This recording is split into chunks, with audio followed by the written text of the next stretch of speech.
Dimp Digital presents the DDT WrestleCast.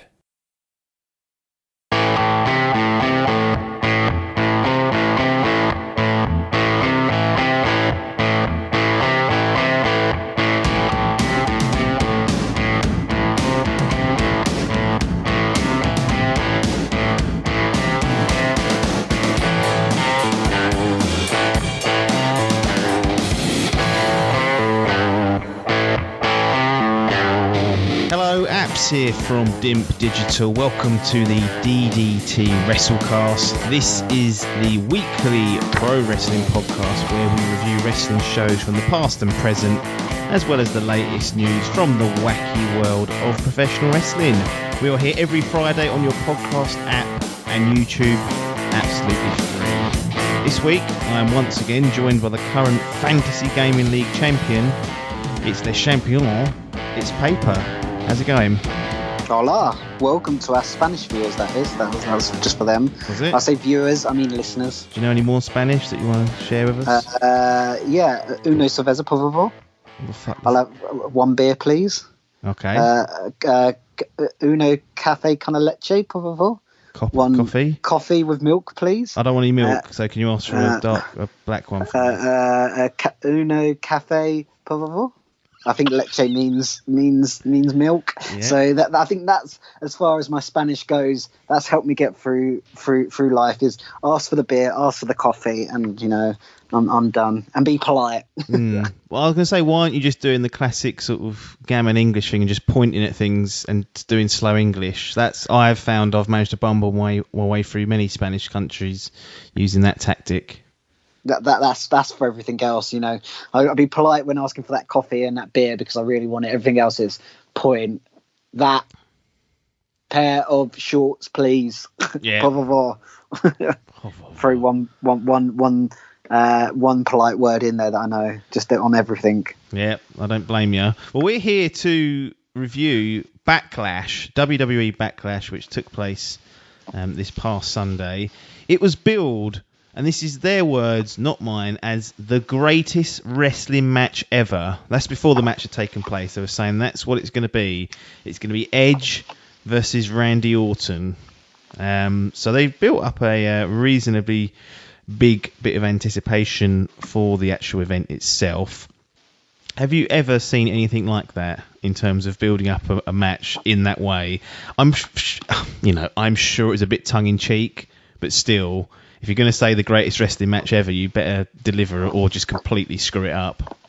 Yeah, that's the thing. It's like I'm now either it's going to be in my head. It's either they've played a big joke and it's all going to be a bit. It's going to be really crap, but that's the whole point of the joke. Yeah. Or it's going to be the greatest wrestling match ever. I don't want anything in between those two options. Otherwise, I've been completely missold, and I would question it a lot. So yeah, and we will come on to that later. But yeah, they had two options to go with, and I think it's fair to say they went with trying to make it the greatest wrestling match ever. Yeah, agreed. Well, before we get into the nitty-gritty of Backlash from WWE, I'm going to let you know that you can support the DDT WrestleCast by heading over to patreon.com/DDT WrestleCast. You can have the opportunity to donate to the cause and get some cool perks in response to doing that. If you can't do that or you don't wish to, that's fine, but you really should be telling all your wrestling mates and even your lapsed wrestling fan mates, because that's what me and Paper are really. Been lapsed for a decade or so, come back to it, and now this podcast being flown out. So anyone that's shown interest in wrestling in the past, get them over here, because I think they'll enjoy our perspective of it.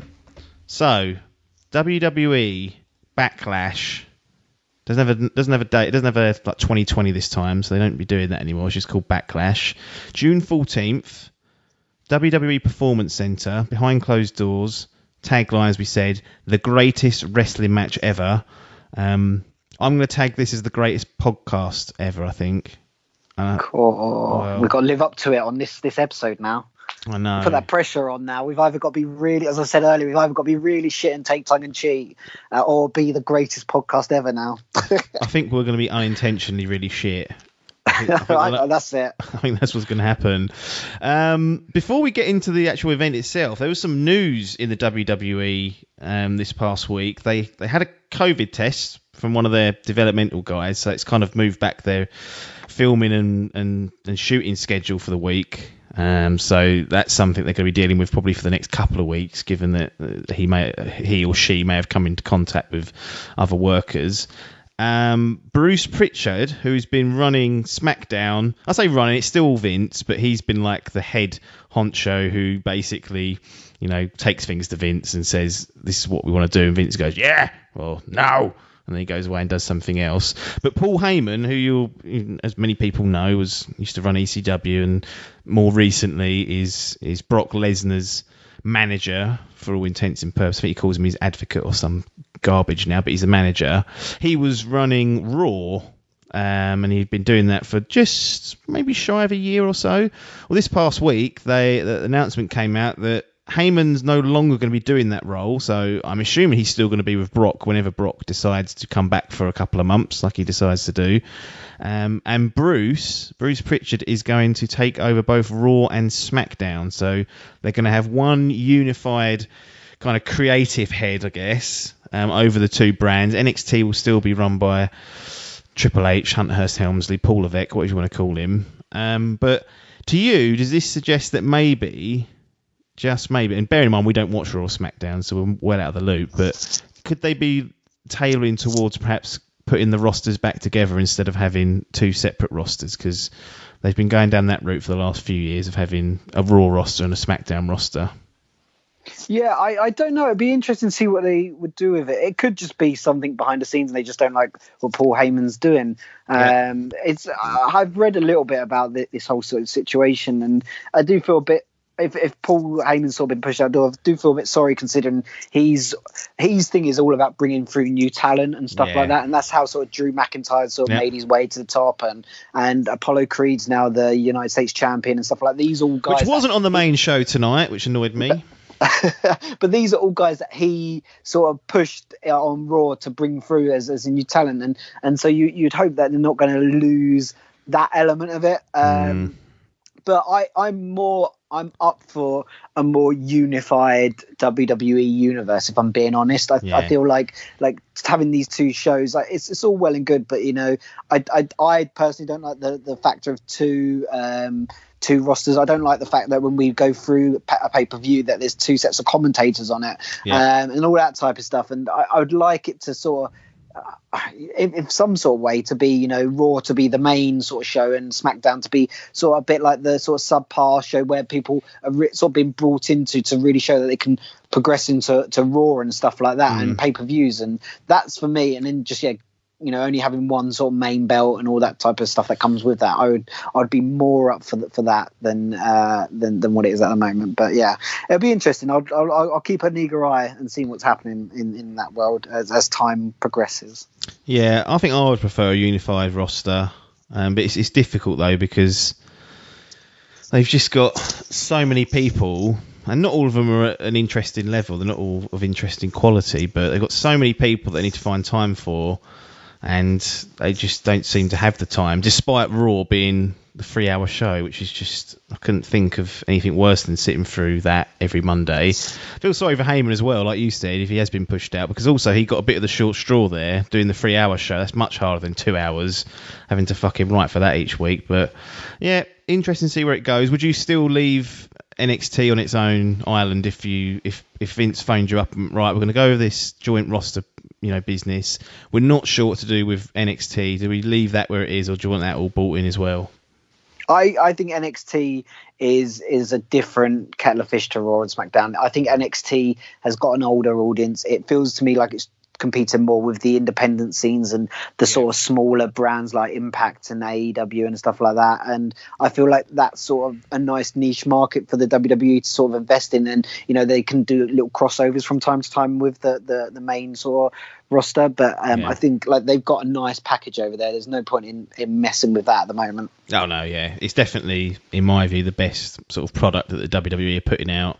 And as you said, it competes directly with AEW every Wednesday. They go head to head. So, best to leave that separate. So 2 things that annoyed me before the show took place. One, Apollo Crews' title defense against Andrade was on the pre-show, not the main show, so we didn't get to see that. That annoyed me. And considering what appeared for about 15 to 20 minutes during the back end of this event, I was fuming with that, because that's a match that should have been on there. Secondly, Daniel Bryan versus AJ Styles was on SmackDown Friday for the Intercontinental title. If that's not a main, pay-per-view match, it's hard to call these pay-per-views because everything's on the network now, but just for the sake of ease, we'll continue to call them pay-per-views. If that's not a match that deserves to be on there, then I don't know what else is. And I know they've got to chase TV ratings, and that kind of skews and liquidates down some of these pay-per-view events because they get paid so much money to just do the TV shows nowadays. But come on, and I know that was a great match. I haven't actually seen it yet, but I've read up on it, and of course, because it's Daniel Bryan and AJ Styles, they put on a great show, and I think that would have had a nice little place on there. Any comments on those two? Yeah, the AJ Styles and Daniel Bryan one, I was a bit gutted about. Like they are people that I've watched on the independent scene and they both done things in like TNA and AJ Styles was like 11 years in bloody TNA, so it was there a long time, and like they've been to New Japan and stuff like that, and I feel like sometimes that the WWE misses an opportunity where these guys have got a following from outside of WWE, and people like to see these wrestlers do well from outside of WWE. And if they get in and they sort of get, some heat and they move up and stuff like that, I think that would draw in a bunch of people that probably wouldn't normally watch the WWE or watch that pay-per-view. So I feel like they sort of miss something there, and it would have been a cracking match, and I've not seen it either. I do need to sit down and watch that because I do think both performances are brilliant. On the Apollo Creed sort of stance, I get what you mean by the what was on this card, that it should have definitely been there.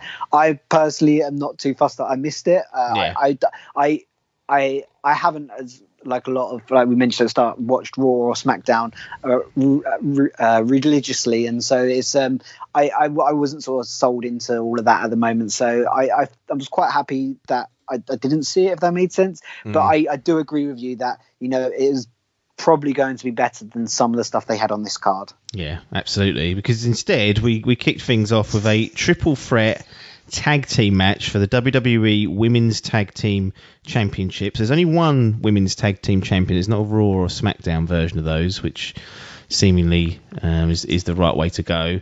So we had Bayley and Sasha Banks, who are the champions, taking on Alexa Bliss, Nikki Cross, and the Iconics, which is, I think, Billie Kay and Peyton Royce.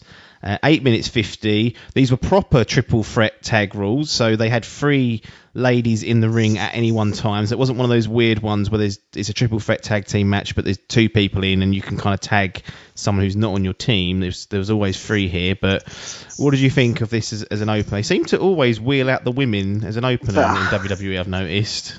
That's what was going to be my first point. It starts again off with the women's division, and I don't know why they're consistently doing that. Maybe we've just it's just what it's been for the last 3 weeks, and we've not seen other stuff. Not 3 weeks, free pay-per-views, and that's what we've seen. But like for this, like they also do this to WWE. The first one they don't give a VT for, and it drives me to the bend because I'm like, well, give me a bit of backstory. Like we're the people that don't watch the weekly shows, and we were turning for the pay-per-view, and if there's not a bit of backstory there, we're sort of left guessing. And like the commentators did a good job of explaining sort of what happened, and obviously there was an introduction bit with Bayley and Sasha back where they were talking and stuff like that, which gave an overview. But I feel like it could have done with a bit of a VT there.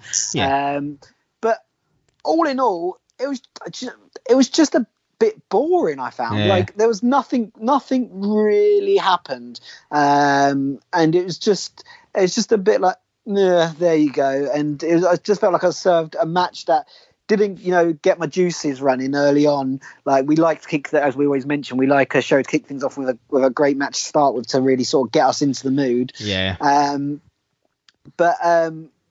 Like it just is a bit blur. I liked Alexa, is it Alexa Bliss? Is that her name? When she finished, when towards the end with the Twisted Bliss, but like the quick sort of cheap then roll up afterwards was, I guess it was all. That's every WWE triple threat match. Someone hits their move and then the heel comes in and steals the pin. I think like the WWE are, from what I'm watching, they're really overusing this sort of quick roll ups. It's a formula they want to stick to. They want to show that this is how wrestling's done, and there's no other way that wrestling can be done any different. And that's why you should never tune in to watch All Elite Wrestling on Wednesdays, or New Japan, or Ring of Honor, or God forbid Impact. Yeah, it's bizarre. Like, did you know what the other thing that really wound me up with this match was? There was lots of screeching, like by the women wrestling. Like, don't watch the opening women's match in WWE The Hangover. That'd be my advice, because it'll go off on it. There was a lot of screeching. I think from not from Alexa Bliss's lot or the Bailey. What was the other one's called? Beating with Ice. Sorry, the Iconics. The Iconics. There was a lot of screeching from them, and I was like, crikey, tone that down a little bit. But and considering there's a crowd there now, well, not a crowd, but, there's people making some noise. So that sort of really, rattled me a little bit. But it was a bit bland. It was a bit nothing key. It wasn't like a bad match, but it wasn't a good match. It's just sort of dead in the middle. It's like, And like you said, cold opening, just sort of go straight into it. We're like, what's the story here? Is there a story? And they didn't do any setup for it.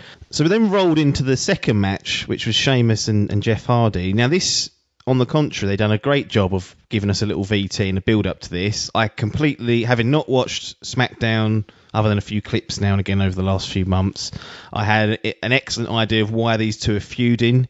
We've got Sheamus, who tried to frame Jeff Hardy as being a drunk driver, and he's got a real life history of that. So I'm not that any of this stuff ever offends me when they do stuff like this. It's just I'm surprised that the company, who want to be squeaky clean and all this stuff, do stuff like this, because it kind of opens them up to criticism from people that want to do it. But anyway, Jeff Hardy ends up throwing piss in Sheamus' face. Anyway, we can understand why they're having the match.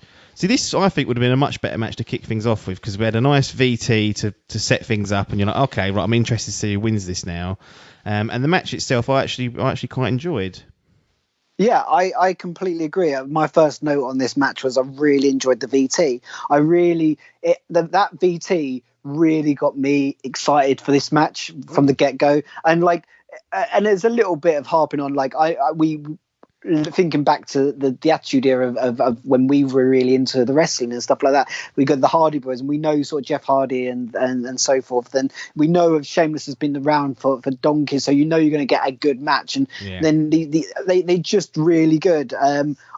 And then when the match sort of kicks off, I was pleasantly surprised. Like, it was a really good, aggressive start by both competitors, and especially Sheamus. And at one point, I think Hardy went into the ring post, and that sort of felt. I remember thinking, "Ouch, that sounded like they hurt." I do think the WWE ring posts are made to make an extra sound though when someone hits it. I think it's purposely a little bit loose so that and there's a microphone in there, because every time someone just literally taps the ring post, it makes a noise. So, but I did feel when Hardy, I think his leg dropped onto it or something like that. But there was loads of going backwards and forth, and you're like, oh yeah, this is it's gonna be. And Sheamus was on top for a lot of it, and Hardy made his comeback, and then Hardy did the swanton off the top, and then you got what looked like it's going to be the free, but Sheamus put his foot on the rope, and I was like, oh, this is great. And so you think you're gonna go back to Sheamus for a bit, and then come back to Hardy, and in my head I'm like, you know what, Hardy's going to win this. They're not going to have the person who's basically getting bullied, coming out the loser, then and everyone consider calling him a loser, and then bloody Sheamus went and won it, and I was clean. Like, that's clean. I know, it's brilliant. I loved it. I thought that was such because it wasn't what I expected. I know some people didn't quite like it, because some people thought, a good guy should have won and stuff like that. But I really like the fact that it caught me off guard. I like the fact that actually there's probably. I've got the feeling in the VT that there was still more of a story there. Why is Sheamus going so hard on Jeff Hardy? Because actually all they just said was, he doesn't feel like he's getting the recognition. And I thought that seemed a bit lame. Yeah. So because he hates the fact that his brother left the company. He's heartbroken that Matt walked out. Well, he's doing other things now, being triple Matt or whatever he is. But we won't go into that. But like, I really, really liked it, and actually, this was when my sort of got my juices really sort of pumped up, and I was like, "Oh, that's good." It was a good pro wrestling match there. I enjoyed it every part of that one. Yeah, it was a good match. I know there's been a few complaints about the finish, the fact that Sheamus won and it was clean, but I kind of don't. Some people look at wrestling like it's a morality story all the time, where the good guy has to prevail. And it's telling those sorts of stories. That definitely does happen. Like, we do see that. But at the same time, it's also simulating a sporting contest. And sometimes the big Irish guy is going to be better than the old American guy who's banged up and used to be a pisshead, and he's had the piss taken out of him. Sometimes that's going to happen. So the more they can play into that, the better. I don't buy into the fact that eventually the babyface always has to win, because that doesn't happen in real sports, as we're about to see with Liverpool winning the league. We know that the bad people can win titles. So yeah, this was a great match. Got one question for you. Having seen a bit of Jeff Hardy now, would you rather, keeping in mind that we both watch AEW a lot more than WWE, would you rather have Matt or Jeff in AEW if you could choose now? Again, sort of Tony Khan calls you up and goes, right, Matt's short-term contract's running out, Jeff's available, we can only get one of them. Do we keep sort of free alter ego Matt, or do we go with Jeff? You know what?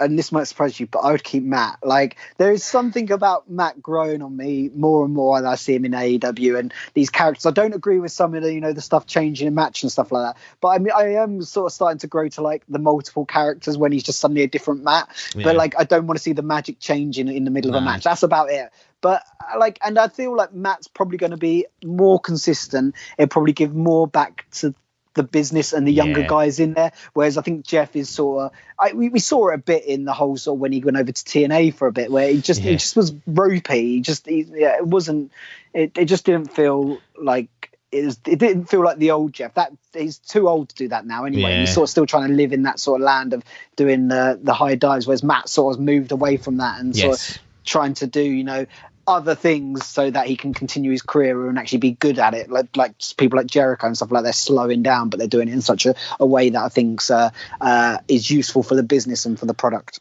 Yeah, I agree that the backstage benefits that Matt will offer probably outweigh anything in the ring. And there's always, I know Jeff's behaved himself lately, but there's always that risk that he'll flake out again and do something silly or get caught doing something. So with Matt, at least he's got a bit more of a steady career, and I think the backstage stuff is worth its weight in gold, really.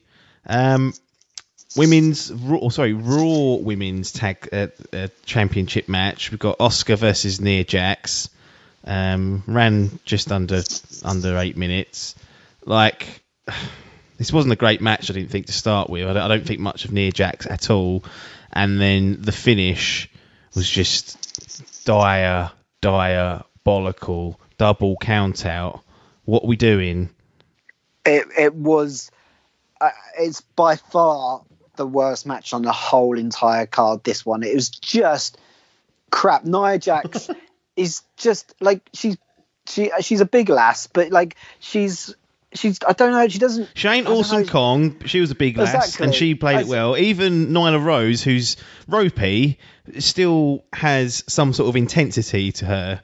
Like, exactly. Nia Jax just feels like a sort of a half-breed, sort of like, one of those pretty like WWE stars that they've then shoved into a larger suit. But I just thought it just didn't work. And Asuka versus her, I've not seen too much of Asuka. Like, I think she's had good matches, but like this matchup just didn't work, and it was just crap, if I'm being really honest. And then, as you mentioned, the double count out. Like, in my head, I'm thinking, well, what's the fucking rules? One of like in other WWE matches, someone will roll in the ring and roll back out, and then they'll restart the count again. And then they're going, oh, they can't do that. Is it because they can't do that in a title match? I don't know. Like, nothing's explained. Why didn't one of them just roll back in and roll back out if it was all going to be like that? And I've seen people fucking be smacked over the head with steel chairs and fall off ladders outside the ring and get back for 10. And like, it was the most pathetic moves on the outside. The way she got pulled out as well was like, it was just like no one staying out till 10 on that, like ever. And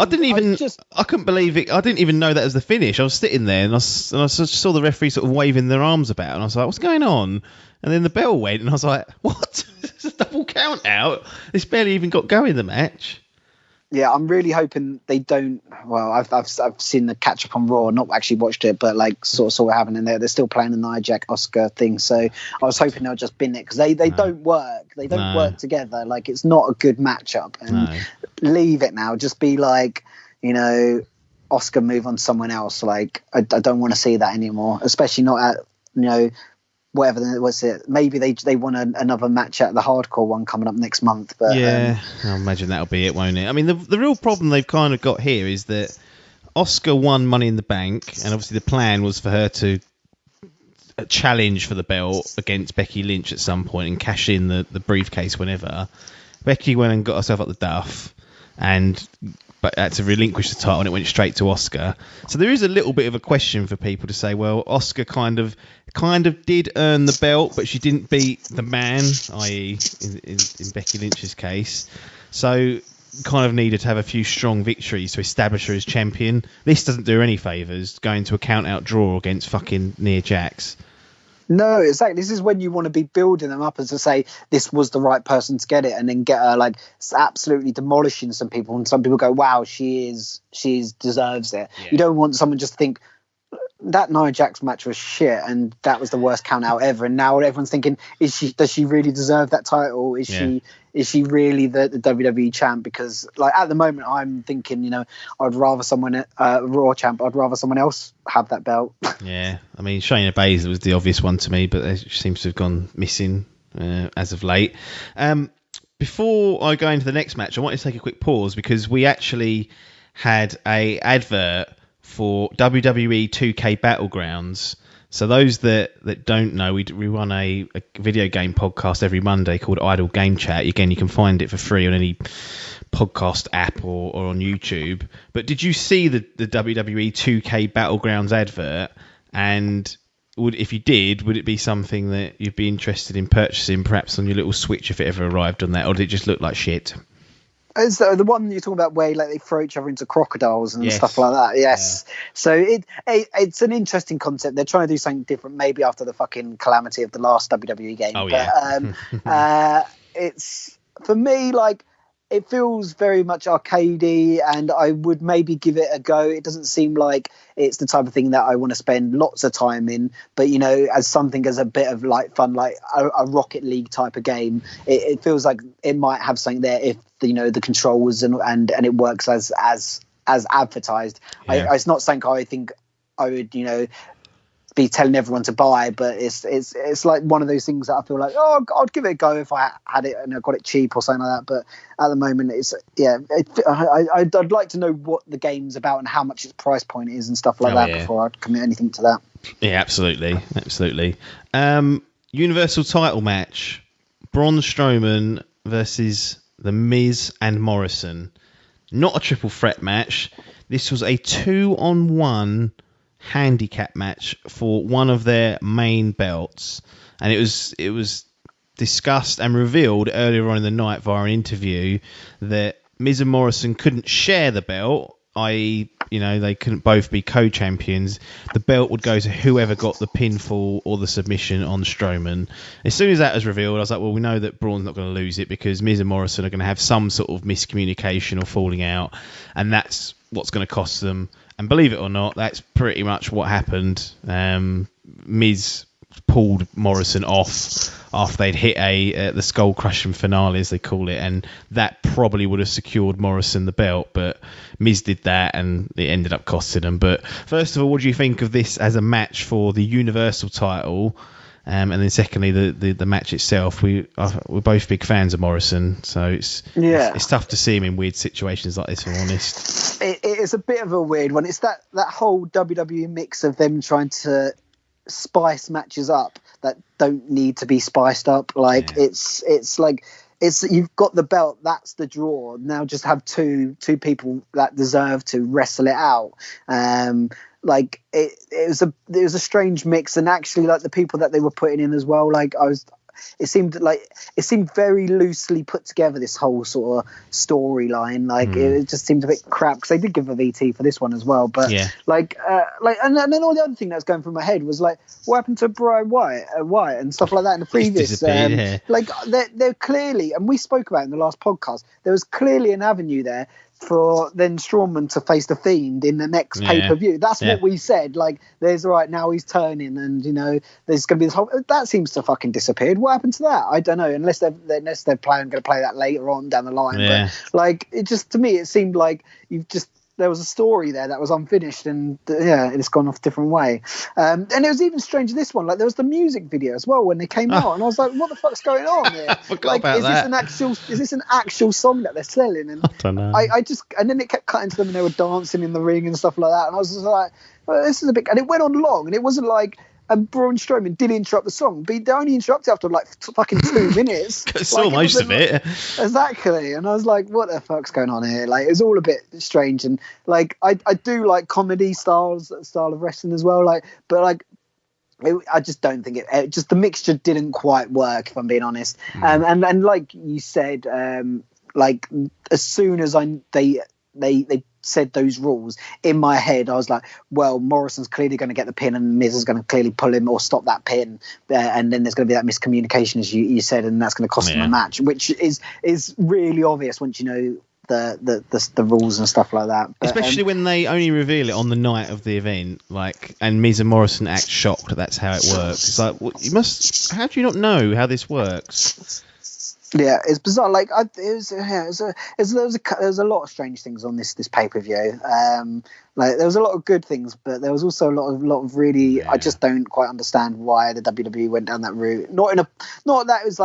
This one was different. It wasn't like it was full of poor matches. It was like strange decisions, and this just seemed to be like another one. I know, as you said, like, it pains me because I do like Morrison, and I feel like he's a cracking wrestler. Yeah. And actually, I think all three of them are really good wrestlers. And like, in terms of their actual in-ring stuff, it was fine. It was nothing special. Like, Morrison just off the top or off the ropes and stuff like that, it's just fantastic, I think. Like, for his age, he's not a young pup and stuff like that. No. I'm really impressed with John Morrison, but it was just strange. It wasn't fully my cup of tea, if I'm being honest. No, I don't agree with one of the main singles belts being available in bloody handicap matches, but then we've had the tag titles change hands in singles matches or triple threat matches without tags, so who knows what goes on in this. But Braun Strowman retains, and maybe the Fiend match will come later on. Who knows what they'll do? Maybe they're doing some long-term storytelling there. But we move into the WWE Championship match: Drew McIntyre versus Bobby Lashley. What did you make of this one? Because this we've been impressed with pretty much all of Drew's matches that he's been in. Hasn't really, in my view, had enough time to really shine properly, but they gave this one a little bit more time.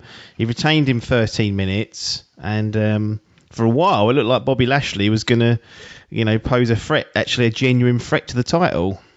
Yeah, so I enjoyed this match actually quite a lot, and like, I feel like this was a good story all in all. Like, there was a good bit of VT in the background. Like, there was some interesting, characters around the ring with managers and stuff like that. Not ones that you just want to get rid of, that ones that feel like they add something to it, and the story felt like it was crafted well.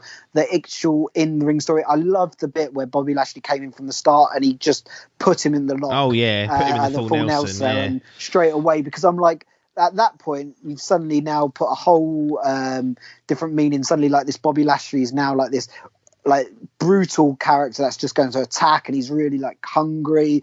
The match hasn't started, and you think, wow, that fishing. And actually, it wasn't that Drew ever actually got out of that full Nelson, which protects the full Nelson, which I love to see a move being protected, because it seems like it's this really big, heavy move.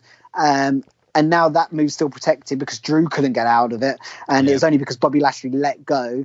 And then we got the whole sort of angst of like Drew's the type that would die on his sword and stuff like that, and he's like, "Oh, we're going to have this." Whereas, you know, someone like, I don't know, like the Monday Night Messiah would walk out and say, "Nah, I'm out of here." That's stuff like that. So I feel like it was a really good way to start the match. I was interested that actually this wasn't the main event as well. Yeah. Obviously but we were speaking about that in other podcasts. You know, having your main title not as the main event, and it's something WWE had previously done, and they didn't seem to do as much anymore. So that was interesting. But yeah, I thought, looked like Lashley just looked like an absolute beast throughout the whole thing. Yeah. And I think that's sort of what they were trying to do. Like when he was smashing Drew's head into the ring post, there was the superplex off the top of the ropes, which I was really sort of impressed with. That looked like it hurt. Like it just seemed a bit like real brutal. Two massive men just trying to go for it, and then. And this sort of story that's all sort of happened, and you could have guessed from I think like when you know that Lana was going to be backstage, she would be coming to the ring at some point. I think that was just going to be obvious. And when she did, I liked the whole sort of, you know, she got up on the side of the ring. I'm not sure why she's chiming at the ref saying you're a cheat, because actually at no point in the match seemed like the referee cheated at all. So I thought that was a bit strange. But like apart from that, like I like the whole fact she got there. And obviously it sort of called Bobby Lashley out, and like he's a bit like, oh, what's going on here? And then Drew gets to sort of quickly take effect of that, and he keeps his Claymore finisher protected, and as you know, sparks him out and gets the 1, 2, 3. And now you've got this whole sort of interesting observation of they can go into different stories, so Drew can carry on protecting these like championship, because that's his storyline. And actually you've got this really interesting line now of Bobby Lashley, MVP, and Lana, and what's going to happen with all of that and stuff like that. So I really enjoyed it. I think they did a really strange match, I think, on Raw the after it, where they had MVP and Bobby Lashley versus Drew and what's the 24/7 belt champion.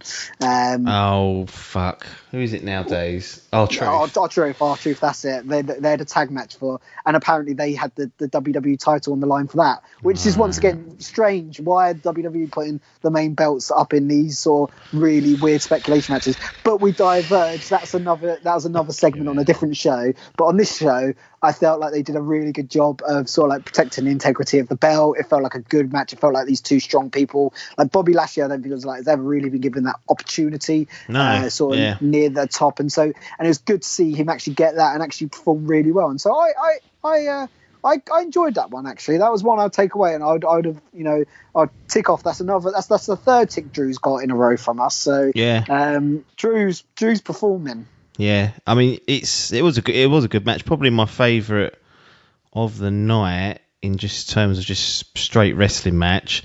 I wasn't overly impressed with the finish, because anytime sort of a heel gets not cheated but loses because of something outside, I kind of think it diminishes the babyface's win. Whereas, you know, we know Drew's capable of probably beating Lashley, but it'd be nice to have kind of seen it clean and then have maybe the fallout afterwards. But then, you know what, having seen that match and been impressed, and if I was watching Raw, I'd have sat down thinking, oh, I'm interested to see where this goes. And then what you just described to me is the exact reason why I don't waste my life with 3 hours every week of Raw and then another 2 of SmackDown, because they just can't be fucking trusted not to do things like that in between the events. The funny thing was the Raw, I think it was R-Truth pinned MVP in that sort of tag match. So the assumption is, R-Truth's the WWE champion because he got the pin? I don't know. Oh, God. Garbage. So, I mean, that's why they can't be trusted. I'm glad I just kind of watch these big events in a vacuum and then can walk away. Oh, God. Then, I don't even know where to start this next part. We're supposed to be getting a match between the Street Profits and the Viking Raiders. That's what was billed. We're going to get a tag match. And what we got was Tom Phillips saying we're about to go to a video package, and then he got word in his headset that the Street Profits and the Viking Raiders were fighting in the parking lot. First of all, why are they not in the back room or the locker room waiting to get ready for their matches? Like, they've got a match very, very shortly. What are you doing in the parking lot? You just arrived? Get out. Get back in your locker rooms anyway. That's semantics. Doesn't matter.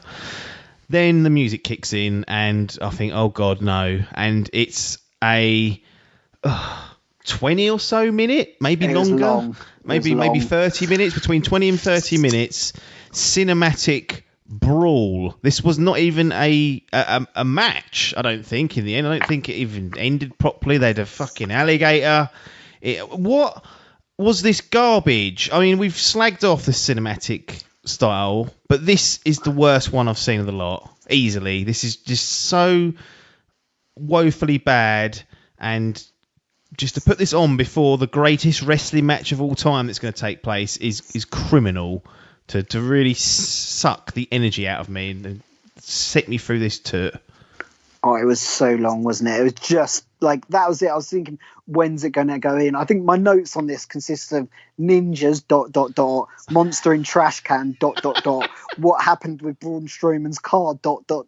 Like, that is the only notes I've got on this. I was just, I think I was so gobsmacked by what was going on in front of me. And the thing was, I can imagine if you'd watched what the segments that these were involved in, so I think they've been having these versus matches through like the Raw or SmackDown, whether they're on, like that'll make sense. But like for someone who hasn't, I had no idea what was going on, and like the hallucinations and all that type of stuff. Oh god, it was just it was like it was probably I would put it out there as the WWE's worst cinematic match out of the lot of them. It was just absolute garbage, and I don't know even if they were meant to do this. Like, apparently they only let it out the night before Backlash that this was wasn't going to, these two were actually on the card or something like that, so it's just sort of thrown together. It was just I don't know what to make of it. I was talking about how Oscar and Nia Jax was by far the worst thing. I think this actually was the worst thing on the whole card. It was just 100%. Absolutely diabolical. It's not what I signed up for. Like, it's just, I can imagine that as a Raw segment for 5 to 10 minutes. Fun, whatever. It's breaks up. But for 20 to 30 minutes on a pay-per-view, fucking hell, that was absolutely ridiculous. Like, it was disgusting. I wouldn't have I've gone and said it. It was horrendous. Like, this is why, we don't watch, as you mentioned, Raw or SmackDown, or actually it's just maybe why we don't watch fucking that many pay-per-views, or have stopped at some point and we've only just come back because of that absolute judgment calls. Like, who's signing that off? It was just Bruce poor. Pritchard. Well, that's the thing. I think, as you mentioned, if I'm watching, I'm like, well, just, play the Apollo, whatever it is, match instead of this, and just, put that out on the WWE Network or something like that. Like, it's just like you could just easily have done that. All of those would have been pre-taped, so they could have just gone, look, this is a bit crap, isn't it? But someone's put that down in front of Vince, and Vince gone, it's brilliant, and it's like, no, it isn't, Vince. Stop it. I mean, it ended with them trying to flee a fucking alligator tail or an alligator or a serpent of some sort. I mean, this is the level of absurdity. I'm not even going to give it any more time of day. The only note I took back was cinematic tour as soon as the music kicked off, which was a bit presumptuous of me, but it was proved correct. And then I just put the note, why didn't I get the Intercontinental title match instead of this waste of time? I think get that's AJ Styles and Daniel Bryan? Why am I getting subjected to this? It really was bad. It was.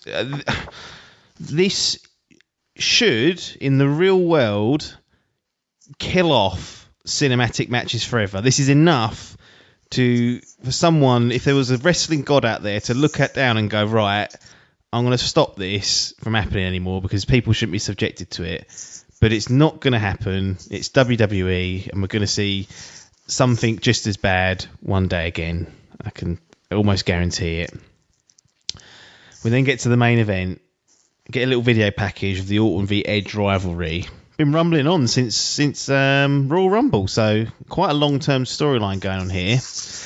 Now, this was also a pre-recorded match. It was shot, or seemingly it was going to be shot in the format of a traditional match, and I was like, oh, hang on, this will be interesting because they're going to have redone some bits and bobs and been able to edit it or whatever, but it's going to be presented as a real match. But within 2 minutes they'd done a camera shot which was impossible without post production, so immediately I was like, right, that's it, that's the end of that then. So at least they didn't string me along for too long, like the Stadium Stampede got a good 20 minutes out of me before pulling the fucking rug out. So we had another cinematic match. It was this was a long one, 45 minutes in length. They did some interesting things. I don't know if they're good in terms of the crowd noise. They artificially piped in crowd noise, not so much that you'd ever believe that there was a real crowd there, but just kind of, I guess, amplified what was there and added in chants and bits and bobs. And you could see the people in the crowd not doing the chants that were being added in post-production, which was jarring, but whatever. First of all, what did you think of the setup of this match in terms of that? We thought it was going to be, well, I did, like a genuine sort of contest, and then within a few minutes we got the underneath lock-up shot. Yeah, that was the bit that got me when I saw that. I was just like, how they done that unless they've just done that post-production. I would go as far as say, if they're going to do a cinematic match, I would rather it be like this than the Street Profits versus the Viking Raiders. Like, at least I can sort of get into this and I can take it for what it is. And it's so annoying, isn't it? All they have to do is remove like 3 shots from the 45 minutes. Like, literally 4 seconds it would have been for the whole thing. That's the whole thing. I was thinking like there's going to be lots of these types of shots that we might not have seen. But actually it was like 3 shots that I thought, well, that's can't have been done. There was the one where the camera was suddenly in the ring when there was all on the floor and stuff like that, or they come off the top and like that. And there was this, as you mentioned, the one between the clinch at the very start, which I was like, what? And that clinch one only held for like 2 seconds, if that. And so they could have just wiped all these ones out. And people I think would have been sold that was probably a whole sort of like choreographed. Not choreographed, but like a sort of proper professional wrestling match, and stuff like that. In terms of the other stuff, like the corner cams, I've noticed they had like corner cams, and I was like, well, AEW has been doing that for ever, so that's not a big sell. And then the crowd noises, the crowd noises for me felt a bit like I was watching someone play the WWE game, because they saw it through like at the right times when you'd expect them, like they'd been triggered by certain moves and stuff like that, which you would have in a computer game. But yeah, it was all a bit strange, like that. And there was blood in this match as well, as to come to mention. But the blood, it even looked fake, like, and I'm pretty sure it was like it didn't feel like that was a proper cut. That's the trouble when you get these matches. The blood, it just sort of wiped off and it disappeared, and it's like, well, these things don't usually just disappear. Whereas over Randy, it seemed to disappear over the match. That's the thing with these matches, is that you then it distracts you from the match, because you question whether that's been real, or if he's bladed, or whether he's hard-weighed, or whether it's just a blood capture, or if they just took away like the obvious post-production bits, I'll just accept it for what it was. But because you know that it has been heavily edited, you're always looking for like trying to catch them out almost, and there's always bits you can catch them out for. Well, as you said, that blood, I would have probably been not caught out by it. I would have been caught out by that. And then, like, it's only because I know they're editing it all up that I'm thinking, well, is that blood real? It could have been real for all I know, but I've questioned it and I've put it out there now. So, that's what it drives. Yeah. I liked the opening where they did the entrances and the introductions, because they had the late great Howard Finkel do Edge's introduction. So they obviously got him from an old recording, and he passed away earlier this year. So I thought it was a nice little nod to the Think, having him do the intros for this. The other thing that annoyed me was mentioned the odd camera angles at Sport as being a legitimate kind of one take jobby, and then there was just kept on doing shots of like the crowd who were just so fake, so overreacting, and just looked like a bunch of fucking idiots. And I was like, this is now taking me out of it. They shot to the crowd every few minutes, and I was like, they just look like mugs. Like standing there and really overreacting to like a chin lock. I'm like, what are you doing? It's a chin lock. It's like, why are you putting your hands over your eyes for that? I don't know. Yeah. The stuff they did to try and enhance the match, quote unquote, I think hurt it more, because actually the in-ring work between these two was pretty good. Like, I thought it was brilliant. The work they put in. Yes, it wasn't done in one shot, so not really fair to compare it to, say, the Kenny Omega and Hangman versus the Young Bucks tag match, which was done as a live one take. But they still executed the moves regardless of how many times they had to redo stuff, and told what I thought was a decent story. So. Yeah, anything to comment on the actual in-ring work? Because I thought it got a little bit overindulgent towards the end, like when they kept kicking out of pedigrees and all these Christians they kept using people's finishers and whatnot, and I was rock bottom, yeah, and I was like, the angles. Angle slam, yeah. And I was like, it's getting a little bit overindulgent now, but we're already 40 minutes deep in this. What's the few more minutes going to hurt? But other than that, I thought the in-ring work was good. These two definite legends and pros, and can still work when they need to. Yeah, I really, and that's what I think if they had that match as a live match, doing the same sort of storyline and the same sort of in-ring, out-ring stuff that they were doing in that match as a live match with an audience there, this would probably go down as not as the greatest wrestling match ever, but it would go. Also, they're a failure. It would go down as a classic, and that's the way I sort of walked away from it, thinking, it's a shame that's been done in this way, because it's I wouldn't consider it a classic anymore, but I really did enjoy the way they both are really good sellers. I quite enjoyed the stuff when they're doing the pedigrees and the rock bottoms and stuff like that. I like the sort of little nods and stuff like that. I like the fact that actually the commentators sort of acknowledged people from prior years. So there was mention of Eddie Guerrero at one point. Amigos. There was shout outs to Ric Flair versus Steamboat and that type of thing going on in the commentary. And I really and I appreciate things like that, like the acceptance or the understanding of outside of that there and now the universe. Even if the WWE are just going to keep it within their universe, they've got a quite big universe of WCW and all that ECW that they can just mention because they own it. So why not? It was quite interesting, like how they kept kicking out of each other's, and as you mentioned, and then like the quick way. The way to sort of, and at that point I was thinking, how are you going to finish this? And then it was because I'm thinking like you've both kicked out everything everyone's got and all these sort of other moves of everyone else, and then there was the low blow by Orton and then into the punt to the face, which did look brutal. Oh yeah, I love that punt. I was like, that deserved to be sort of like the 1, 2, 3, and it sort of plays into Orton being winning by any means necessary and sort of really going in hard. I actually at one point I really enjoyed that sort of finish. At one point I'm pretty sure I heard when Orton had Edge on the announce table, I'm sure I heard Orton say something like, "Lonza, I'm going to kill you, you motherfucker." Yeah, he did. And I'm thinking, this is the WWE. Wow, they let him get away with swearing. Like they don't like that type of stuff really. But like that was a brutal line, I thought. Shows complete awareness that it might be picked up. Like it's an empty, closed arena, so there's no crowd to play up against other than the artificial plants in there. But him being the smart wrestler and the pro that he is, knew that he still had to they still got to carry on the show, and knowing that they were near the announce table, that particular taunt might get picked up, and it did. That's excellent from Orton. Yeah, I thought that was brilliant work, and as I said, like if that match had happened as a live match, I would be applauding it and saying that was a 9 out of 10 match. Like it was brilliant.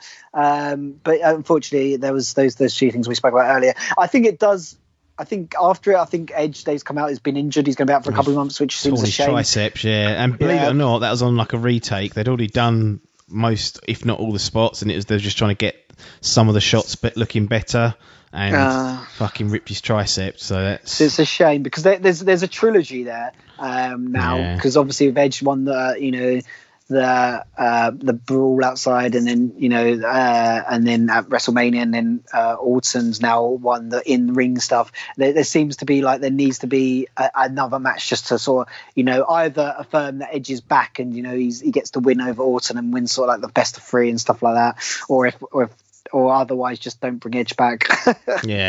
It's a shame that's happened. Guess it's one of the risks you take when you have people redoing stuff over and over again.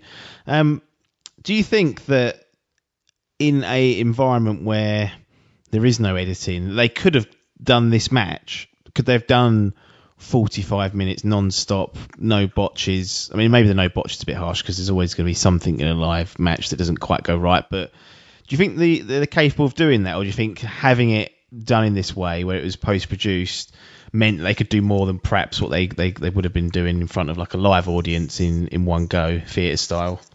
Well, yeah, I do agree that the 40 plus minutes, going at that sort of speed and stuff like that would probably be quite hard to go. I think you could have probably quite happily chopped it down to just around a 30-minute, maybe just sort of high 20s, and you could have probably told a lot of that what they told in that story and done a lot of the spots that they did, and all the callbacks to different finishers and the bits on the table and stuff like that out of the ring, and I think they could have had all of that still had a fantastic live match. So I do think they could have. I think they probably wouldn't have been able to go that long. But yeah, I would have liked to have seen that match live. Yeah, I feel like not been cheated, but I feel like I've missed out on what could have been an absolute classic live match. Yeah, well, the silver lining is that yes, Edge is injured, which is never good, and we hope he makes a complete full recovery. But by the time he's ready and back, we could be back to theatre style wrestling, i.e. crowds in place. That could be a possibility that actually the trilogy match takes place in a traditional setting with no post-production. So that's maybe the only kind of silver lining that I can take from Edge injuring himself, is that the delay might sort of give the WWE breathing room to sort out, and Florida or whatever state they go to allow some sort of interaction with the crowd. But with their COVID tests, maybe that's going to set them back anyway. I don't know. To be fair, it would make sense because they've done what they've classed as a pure all-and-out wrestling match, which Orton said he could win. They did an Any Falls, a sort of extreme wrestling match where it went anywhere. And I was sort of trying to think, what could a third trilogy what's match the third be? step? Yeah. What could make it like you're not going to have like a ladder match? Doesn't seem to count. Knack it after all that type of stuff, or something different, but actually a match in the ring in front of the crowd, a real sort of like just pull on brawl feels to me like it would be a really nice way to finish that sort of storyline. Yeah, let's hope that he makes a full recovery, and that I'm sure they'll do a third match that'll be in the pipe, and that they can do it safely in front of crowds, and you can they can do a traditional match, which I think they've been robbed of. Everyone's been robbed of since COVID kicked off. Well, that's the event itself. Now, it clocked in at 3 hours, which is a bit longer than what we've been used to, considering NXT was 2:20, and then Money in the Bank was 2.5. So this was an extra sort of 30 minutes. How did you find that when you first switched it on and saw the 3 hours? Was you a bit like, oh Christ, I was expecting it to be a bit shorter? No, when I first switched it on, in my head I also expect a pay-per-view to be 3 hours. So I was okay with that. I question how they used that 3 hours, and it could have probably been a lot shorter now I've seen it. But when I first saw it, I was actually pleasantly. I feel like I've been tarnished by the whole sort of WrestleMania, where there was several hours of wrestling to watch, and that really sort of put the wind up me. But anything now sort of around the 3 hour or below, I'm quite happy with, even if it goes to sort of 3:20. I'm sort of okay with that on a pay-per-view. Yeah, agreed. Did it feel like 3 hours when you was watching it? It depends on which match you're talking about, I think. I think there was a couple of crackers in there. I really enjoyed the Sheamus match versus Jeff Hardy. I really enjoyed the Drew McIntyre match, and I did enjoy the Edge Orton, even though it was cinematic and it was cut up a bit. There was a lot of it that I still quite enjoyed, but there was a lot of other cack in there that just didn't quite have the mustard. So that for me was a bit like. Yeah, I on some of those matches, and especially the Street Profits VT, that went on so long, and I'm thinking, oh, it's going to end soon. Once they beat the ninja, it's going to end now. Oh no, there's a big ninja. Oh, now there's a crocodile. Oh, and it just kept going on. It's like, fuck, leave it out. Yeah, agreed. So let's get to scoring WWE Backlash from June 14th, 2020. What are you going to give it? Are you going to give it any thumbs up? Are you going to give it some thumbs down? Are you going to give it a neutral score of in the middle? So for me, on this one, there was a lot of cack. There was there's a couple of good matches, and the greatest match in the world ever wasn't a complete disaster, though it still wasn't fully to my taste. So I would probably have to say this sits bang in the middle for me. The real fence sitter again. Not again. I haven't sat on the fence yet, but it's right in the middle. And I look at sort of the what the WWE events that we started sort of reviewing, should I say, and we had WrestleMania and then we had Money in the Bank, and this is I feel like this has been better than both of those. I've enjoyed this more. I feel like my time's been better spent, and however, there's still a lot of cack there that they need to get rid of. So I don't feel like it deserves a thumb up at this point in time, but I feel like there was enough good stuff in there not to give it a thumbs down, if that makes sense. Yeah, so I'm kind of toying with it's not going to get 2 thumbs up, not in a million years. It's just not on the same quality. I was toying with thumbs up, or like you said, thumbs in the middle / neutral, and I'm a person who kind of gravitates towards the extremes. Like, if the show was genuinely not very good, but then suddenly there's a match of the year candidate on there, I will gravitate towards that, and that's the memory I'll take away. Same thing if there's some absolute diabolical shit on there, that will weight itself heavier than what the overall kind of package was. And for that reason, it doesn't get 1 thumb up, it doesn't get 2 thumbs up, it doesn't get a thumbs down, but again, I'll be sitting on that fence with you and say thumbs in the middle, because Asuka versus Nia Jax was garbage finish, and that cinematic shite with the Street Profits and the Viking Raiders was borderline offensive to my time. We ain't got that's the only currency we can't get back in this life, is that time, and I feel like they've squandered that, and it offended me slightly. So they're lucky that they don't get a thumbs down. Really, Edge and Orton, Drew, Bobby, and Hardy, and Sheamus saved it, and I'll probably give Morrison a chance to save it as well, because I always enjoy watching him. They single-handedly have kind of pulled it out the fire, so I'll be sitting on that fence with you in the neutral bench. So not a recommendation from either of us yet. Yeah, as I said, if they didn't have that pants cinematic match, and they maybe had like the Apollo Creed or the AJ Styles Apollo match or something like that. Not Apollo Creed. I just realised that Apollo Creed's the boxer out of Rocky. Oh, sorry, yeah. Sorry, Carl Weathers. Real slip up with the tongue there, but yeah, the Apollo match or the AJ match or something like that. If they'd just been able to have one of those matches there instead of that, it would have got a thumbs up, I think. Could have probably fit both in the time they spent. You probably could have removed Nia Jax and Asuka, put those 2 in, and it's an easy thumbs up for me. And, Asuka's always going to be on because she's the top woman. So I feel like that's I can accept that it's just a crap match, crap finish. These things happen from time to time. It just didn't work out. But that there, the not VT, but the cinematic, brawl just was unforgivable, and that's why it can't get a thumbs up. Yeah, agreed. Right, that's it. Backlash. WWE Backlash is in the books for 2020. We will be back next week as usual.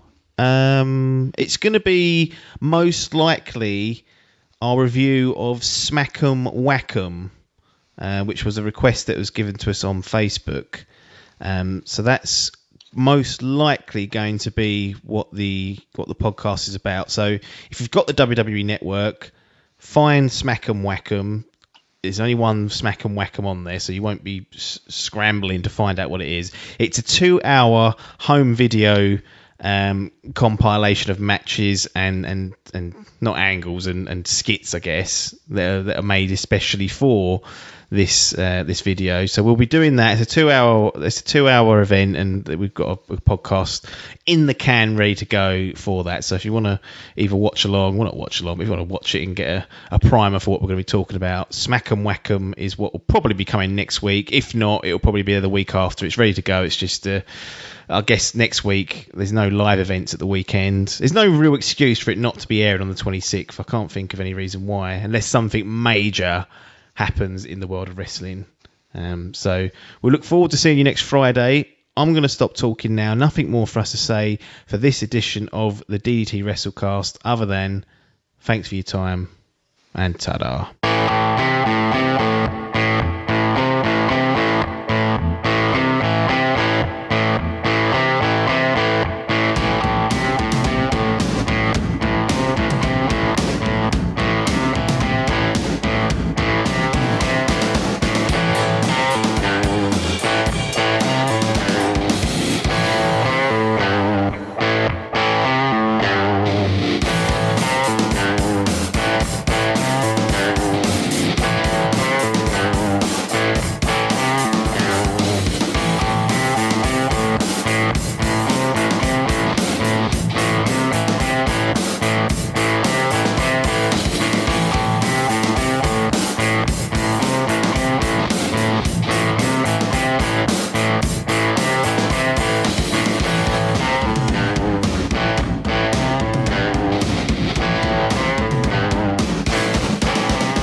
This was a DIMP Digital production.